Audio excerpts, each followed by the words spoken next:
Heureuse de vous retrouver en cette nouvelle semaine. Mesdames et messieurs, bienvenue dans ce journal au sommaire.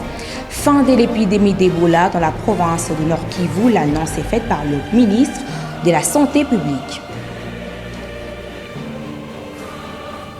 Lundi 3 mai, c'est la journée mondiale de la liberté de la presse en République démocratique du Congo. Plusieurs activités étaient au rendez-vous en cette occasion.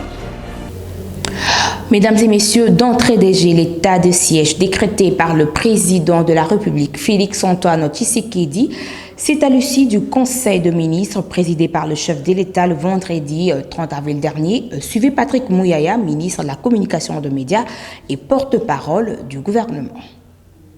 1. Annonce de l'état de siège.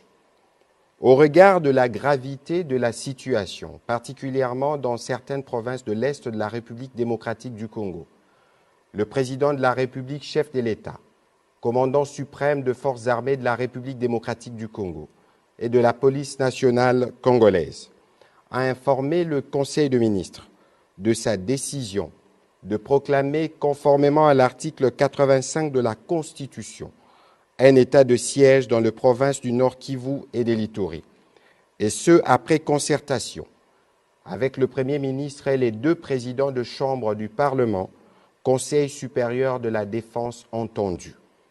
Une ordonnance présidentielle sanctionnant cette décision sera rendue publique dans les prochaines heures.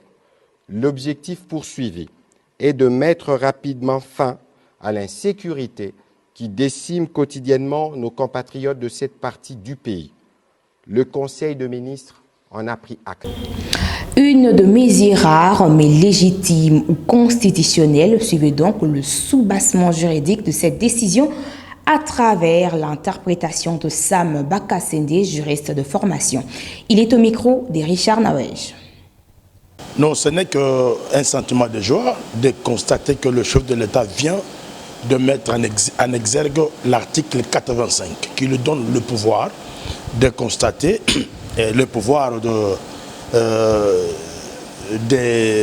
décréter cet état du siège. C'est parce que l'insécurité est tellement récurrente et que la population a longtemps souffert, il faudrait qu'on change les méthodes. Les méthodes, c'est la nomination des généraux, des colonels, dans des communes, dans des mairies, aux différents gouvernorats de l'Est. Donc je crois qu'avec la présence des militaires comme gouverneurs, ça va diluer aussi la force des assemblées provinciaux qui sont devenus des petits commerçants à travers les petites motions de part et d'autre. Donc je crois qu'il faut saluer cette mesure et Kokoliko promet d'accompagner le chef de l'État à travers cette mesure combien louable pour apaiser et donner la paix aux fils et filles du Congo vivant dans cette partie du territoire. Ça va résoudre dès lors que les recommandations que Kokoliko formule sont prises en compte. Quelle est la recommandation et la recommandation principale, c'est le renouvellement du centre de recherche de problèmes de la défense, n'est-ce pas? Qui était un centre qui s'occupe de l'aérospatial, du renseignement, n'est-ce pas? Et qui doit devancer les événements pour que cette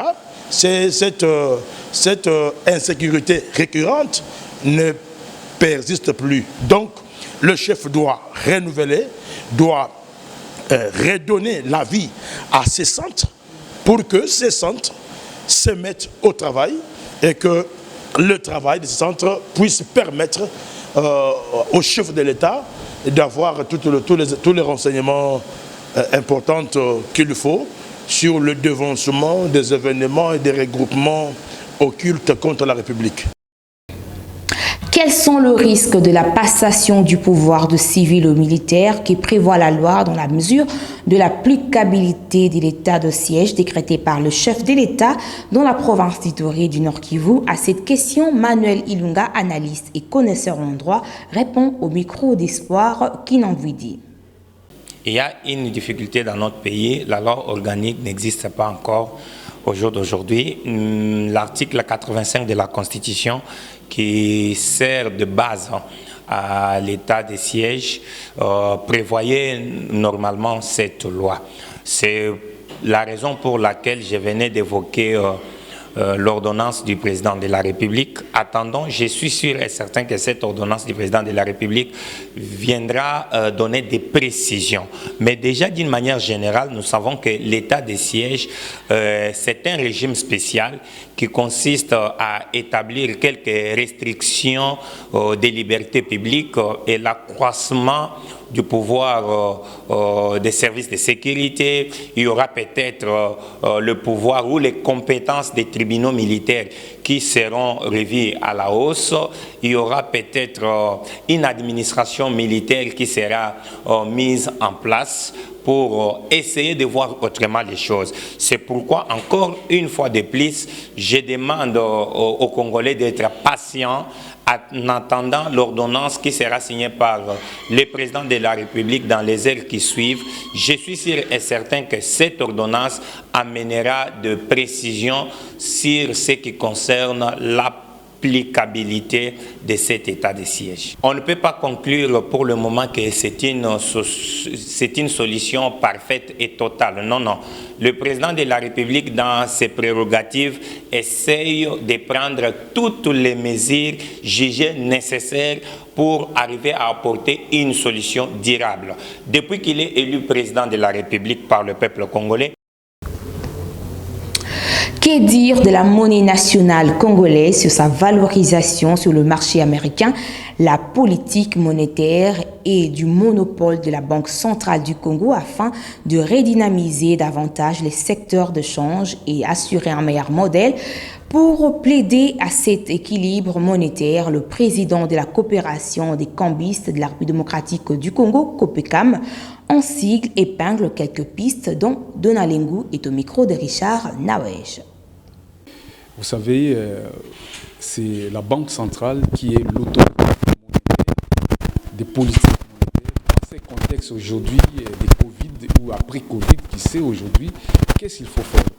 Je pense que nous sommes dans une période de mutation, une période de transformation, où la Banque centrale doit voir comment gérer le macroéconomique, doit voir comment les agents économiques, la population, les entreprises et l'État agissent sur les marchés pour orienter sa politique. En ce qui nous concerne, je suis un acteur sur les marchés parallèles de change. Lorsqu'on parle des marchés de change, on voit les marchés officiels. Nous voulons aussi nous transformer. Pendant cette période, comment arriver à créer ce qu'on appelle des AGR, c'est-à-dire aller vers une politique, proposer une politique de coopératives, c'est-à-dire quitter les associations, les formes des ONG et aller vers ce qu'on appelle les sociétés coopératives, des gens qui doivent créer un revenu. Et dans ces revenus que nous allons créer, et nous devons d'abord mobiliser ce qu'on appelle les fonds, mobiliser les capitaux pour investir dans la production, transformer et arriver à la conservation. Et cette conservation va nous permettre qu'il y ait ce qu'on appelle la stabilité, c'est-à-dire nous devons aller vers soutenir la stabilité monétaire. Information comme bien public, c'est le thème retenu pour commémorer ce lundi 3 mai la journée mondiale qui rappelle le gouvernement leur engagement envers la liberté de la presse. À l'Institut facultaire de sciences, de l'information et de la communication, il fait en sigle, une conférence débat était au rendez-vous. Roli Kapaya et Roni Manzila nous en parlent. Étant une institution qui forme les animateurs de la presse, l'Institut facultaire de sciences de l'information et de la communication IFASIC en sigle ne pouvait manquer cette occasion. C'est d'ailleurs la raison de cette conférence débat qui a connu deux principaux animateurs pour la célébration de la dite journée. Il s'agit du professeur Luzolo Bambi et le recteur Moukeni Rigobert Lapez. Dans son interview, dernier a parlé sur l'éthique et la déontologie de la presse. En oubliant qu'il existe des règles d'éthique et de déontologie qui lui défendent l'article 7 du Code de déontologie, par exemple, demande aux journalistes de ne pas accepter aucun présent venant de qui que ce soit. Mais le journaliste congolais, compte tenu des conditions difficiles de vie qu'il traverse, va à l'encontre de cet article-là et ne le respecte pas. En dehors des conditions de vie du journaliste congolais, il y a également un élément qui provient du non-respect volontaire des règles d'éthique et de déontologie. Parce que si vous passez dans les maisons de presse et si vous faites une petite enquête, vous verrez qu'il y a très peu de journalistes qui connaissent leur propre code déontologique qui a été voté au Centre Nganda en 2005. De son côté, le professeur Luzolo Bambi, qui relie la presse au droit, a évoqué la problématique de la dépénalisation de la presse. Ce sont la liberté de la presse. Qu'un journaliste à qui il est reproché par rapport à l'exercice de sa liberté de la presse, ou d'informer, à qui il est reproché une diffamation, une imputation dommageable, est-il normal que ce journaliste-là ne rende pas compte, ou est-il normal qu'il rende compte? Retenez que cette journée sert à rappeler au gouvernement la nécessité de respecter leur engagement en faveur des libertés de la presse. C'est Madame Audrey Azoulaï, la directrice générale de cette journée de la presse, l'a intitulée « L'information comme bien public ». Le gouvernement de la République démocratique du Congo, par l'entremise du ministre de la Santé publique, a déclaré ce lundi 3 mai la fin de la 12e épidémie d'Ebola dans le Nord Kivu. L'annonce a été faite au cours d'un point de presse. Suivez les détails avec Ritoumba. Le ministre de la Santé, Dr Jean-Jacques Mbungani, a déclaré ce lundi 3 mai la fin du 12e épidémie d'Ebola apparue depuis le 7 février dernier dans la province du Nord Kivu, précisément dans la ville de Butembo, Biena, Katwa et Musienene. L'épidémie déclarée 12 mois après la 10e phase qui était vaincue dans la même région après près de 2 ans de lutte contre cette épidémie. Au total, 12 cas d'Ebola ont été enregistrés, dont 6 décès dans 4 des 34 zones de santé que compte la province du Nord Kivu. Malgré cette déclaration, le gouvernement invite la population à la vigilance. Entre 2014 et 2016, la résurgence de la maladie à virus Ebola a touché près de 30 000 personnes dans 10 pays, principalement des ressortissants d'Afrique de l'Ouest. Comme son nom l'indique, la maladie est due au virus Ebola. Elle est apparue pour la première fois en 1976 lors de 2 flambées simultanées, l'une Yambuku, village près de la rivière Ebola en RDC, et l'autre dans une zone isolée du Soudan. Affaire rame de manifestations ont été organisées ce 3 mai dans différents points chauds du centre-ville de Kinshasa, dont sur le rond-point Willery, ont été réprimés violemment par la police nationale congolaise et certains manifestants brièvement arrêtés et des journalistes menacés et même interpellés. Plusieurs mouvements étaient au rendez-vous, dont la Lucha et celui de consommateurs lésés pour protester contre le projet rame. Les détails avec Patrick Mouyaya.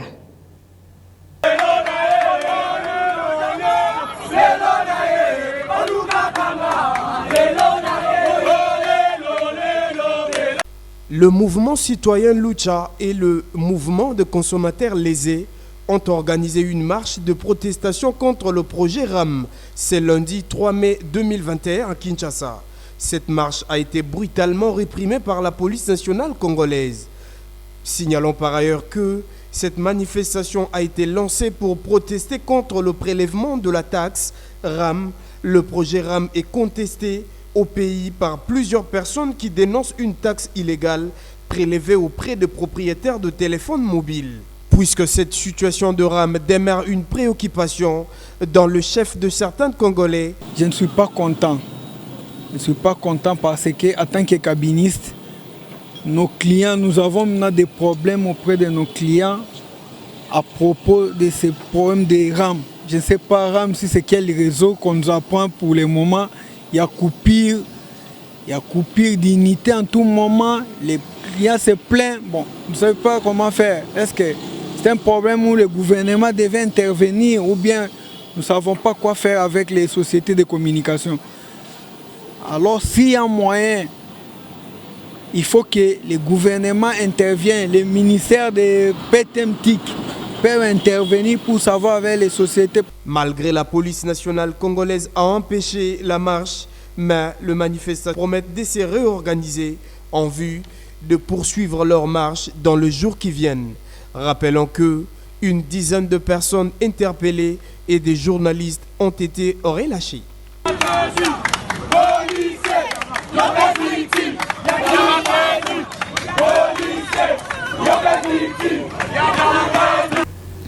Sport à présent, il prétend de nouveau la tête du classement en réalisant le même exploit du match aller contre Sangabalende dans son fief de Kamalondo.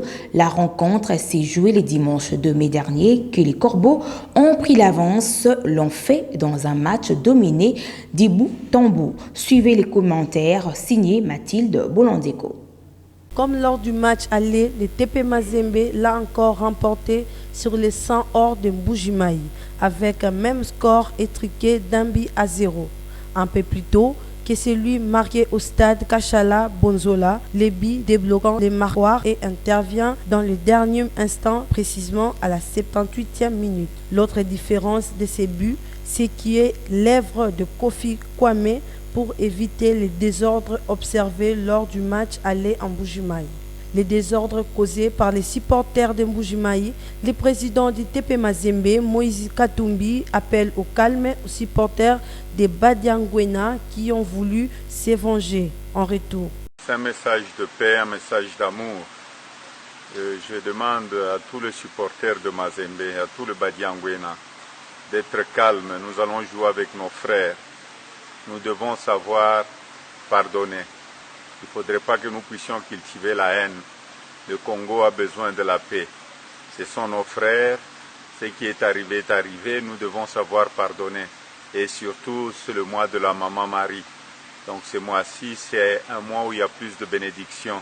Mettons-nous au travail, faisons de bonnes choses pour que notre équipe puisse aller de l'avant. Le Classico de Mazembe Sangabalende constitue l'un des rencontres les plus tendues de la Lina Foot. À cette année, le choc en tournée en faveur du club de Lubumbashi qui prend la première place du classement. Après la remise de brevets de formation de formateurs de fédéraux pour détecter le jeune talent des entraîneurs, le directeur technique national, coach Christian Sengi Biembe, a aussi émis son avis à propos. Suivez. Moi, le message est passé, le contenu est. Maintenant, il faudra faire un suivi. Le suivi, c'est au niveau des résultats. Donc, on a eu la détection, on a eu la formation, on a eu la philosophie, on a eu le travail au niveau de tout ce qui est le contenu du football, au niveau physique, au niveau technique, mental et tout. Donc tous les aspects ont été abordés. Maintenant, il faudra avoir un suivi. Le suivi, c'est quoi? C'est aller sur place, se rendre compte du travail qu'ils ont fait chacun. Parce que chaque province aura son ADN, chaque province aura sa manière de pouvoir fonctionner. Ils ne vont pas tous fonctionner de la même manière. C'est sûr, et peut-être que d'autres vont peut-être aller plus vite, d'autres moins vite. Et tout ça, ce sera l'objet d'une analyse qui sera mise entre les mains de la direction technique pour pouvoir booster les autres et pouvoir en mettre à niveau d'autres. Donc tout ceci, ce sont des choses qui se font de manière tout à fait... c'est le temps qui va nous permettre de savoir ce qu'on en est. Là-dessus, ça je voudrais insister, que nous sommes plusieurs à travailler à la direction technique. Et il y a des personnes qui sont vraiment, comment dire, importantes dans la direction technique nationale. Vous le connaissez, donc le professeur Sadoussou, le directeur technique Moukeba, sont des personnes à qui je m'appuie énormément pour pouvoir faire véhiculer la philosophie, le travail et tout ce qui est en tout ça. Mais en plus de cela, si vous parlez, est-ce que ça va aller, je dirais simplement que ce sont les moyens qui vont nous permettre de pouvoir aller plus loin. Avec les moyens que nous avons actuellement, je pense que c'est déjà très encourageant, les résultats sont encourageants. Et l'avenir, j'ai l'impression que, je pense, je le souhaite, l'avenir sera donc positif. Je pense, je n'ai pas de mots à dire qu'on attend, donc on ne peut pas non plus prédire ce qui va se passer, les difficultés qu'on va avoir. Mais du moins, quand on part avec des délégués, des directeurs techniques provinciaux, des conseillers techniques provinciaux qui sont très motivés par rapport à leurs tâches. C'est ici que prend fin cette première édition de la semaine. Avant de se quitter, place au rappel de titre. Fin de l'épidémie d'Ebola dans la province du Nord Kivu, l'annonce est faite par le ministre de la Santé publique. Lundi 3 mai, c'est la journée mondiale de la liberté de la presse en République démocratique du Congo. Plusieurs activités étaient au rendez-vous en cette occasion. L'information reste notre priorité de priorité. Je vous retrouve demain avec le même plaisir. Au revoir.